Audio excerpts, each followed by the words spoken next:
But one of the things that Putin believes is that time is on his side and that the West will eventually tire of supporting Ukraine. I don't think that is true in the short term, but of course, from the American side, the end of their financial year comes on the 30th of September. So the Q1 for them, i.e. post-September, will be an interesting one. Time to invite you into our daily briefing room, where one of our leading tactical and strategic minds with years of experience at a high level of military command share insights into the war in Ukraine. Today we can welcome into the briefing room Major General Chip Chapman, former senior British military advisor. Chip, good afternoon to you.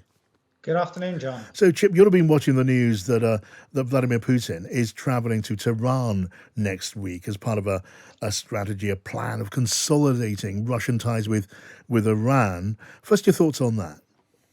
Well, first, we always put Iran into the bucket of countries called the CRINC countries when we look at the domain of cyber. So China, Russia, Iran and North Korea are the malign actors in the cyber field. So what we expect to come out of this is that there will be an offer of significant number of drones for Russia from Iran, which of itself is interesting because, of course, the Russians are taking a hammering at the moment, both in terms of their ammo dumps, so their logistic hubs, and their command and control.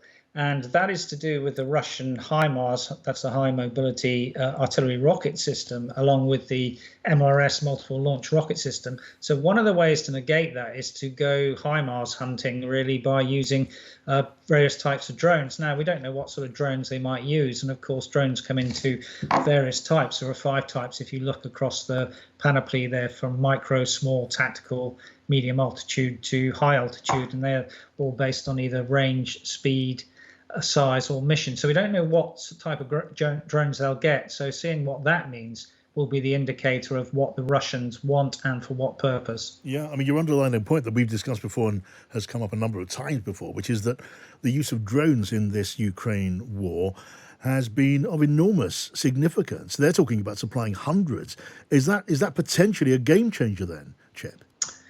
It doesn't have to be if you have the appropriate air defense and electronic warfare capabilities to negate it. And I say that because, of course, one of the things about Iran as a malign actor is that they have given sub-states the UAV or drone capability, particularly the Houthi in the Yemen, the Hezbollah in Lebanon, and Hamas in Gaza. And you can count on the fingers of one hand the number of successful drone attacks into Israel from those malign actors, although you can count on more than one hand the number of successful attacks, for example, from the Houthi into UAE and Saudi Arabia. So if you've got the appropriate air defense, a layered air defense, you can negate those capabilities. Is there a wider geopolitical reason to be concerned about Russia and Iran cementing ties further in this way? Because Iran has, well, it's never exactly been friendly towards the West or the United Kingdom or the other Western powers.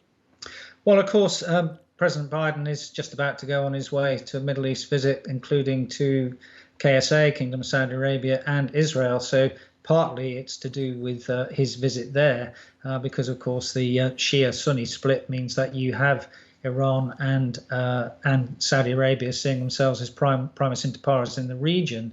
And of course, we're still trying to get back in geopolitical terms into the JCPOA, the Joint Comprehensive Plan of Action, which Trump, of course, left. That was to try and negate the rush towards nuclear fuel from the Iranians, which he rejected. And since Biden's been back in power, they've tried to get compliance back into JCPOA so that we are all removed from the threat of Iran getting a nuclear weapon in the future.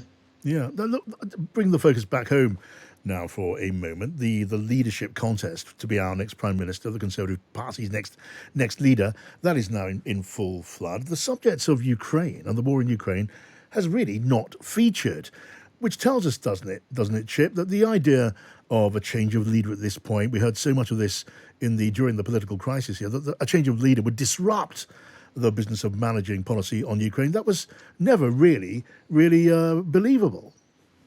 I think that's correct. I mean, I think the policy will continue because the fact that Russia has broken every international agreement means that it would be absurd if it were not to continue. However, that said, it will continue. But one of the things that Putin believes is that time is on his side and that the West will eventually tire of supporting Ukraine. I don't think that is true in the short term, but of course, from the American side, the end of their financial year comes on the 30th of September. So the Q1 for them, i.e. post-September, will be an interesting one if they still have, for example, very high gas prices with probably a little bit more of a split between the Republicans and Democrats. I don't see that in the UK term because we are in Europe and, this is a land grab by Putin and the land grab might not cease until he is stopped. Okay, Major General Chip Chapman, good to talk to you as always here in our briefing room today.